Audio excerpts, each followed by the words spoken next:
live. All right, word is from my team that Sophie is with us and we are able to cross over to her now. So, Sophie, I'm glad that we seem to have sorted everything out.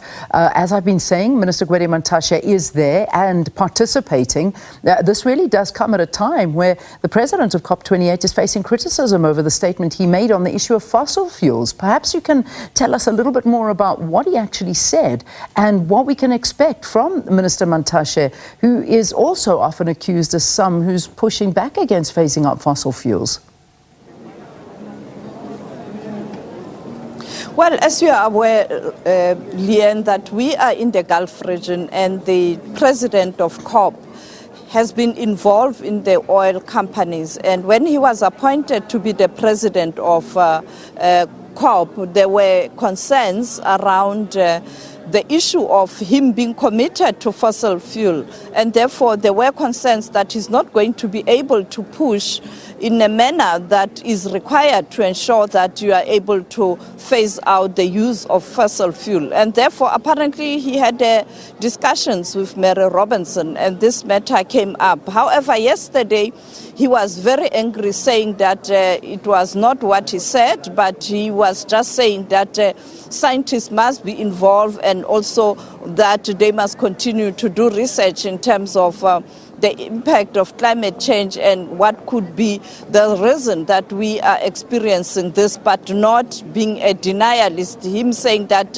he is an engineer, he has worked with scientists, and therefore there has been a concerted effort by the developed North to try and paint him as a denialist. And therefore, this matter is likely going to come up again because this morning, our Minister of Minerals and Energy, Gwede Mantashe, will be participating in a session in relation to building a future energy system. And you know that he is also being accused of being a person who's reluctant to phase out fossil fuels, and he is continuing to support exploration of gas and oil in South Africa, and therefore it is going to be a heated debate, and I think we'll get more from Minister Gwede Mantashe when he is done. But another big story last night was that the president of the Russian Federation, Vladimir Putin, is likely going to visit the Gulf region. He's expected to visit the United Arab Emirates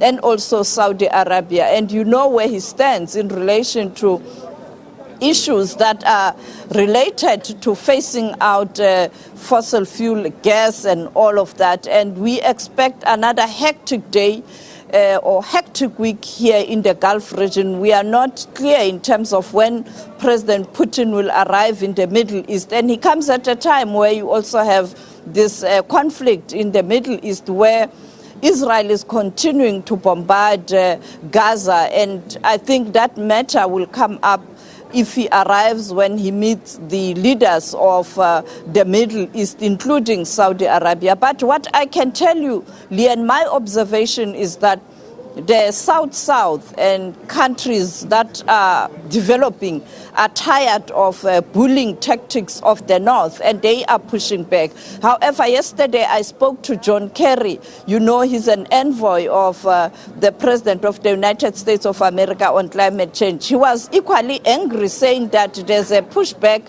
from the South, even calling out South Africa and his country in terms of the pushback in relation to implementation of programs and resolutions taken by leaders in previous conferences in relation to climate change. Back to you in studio.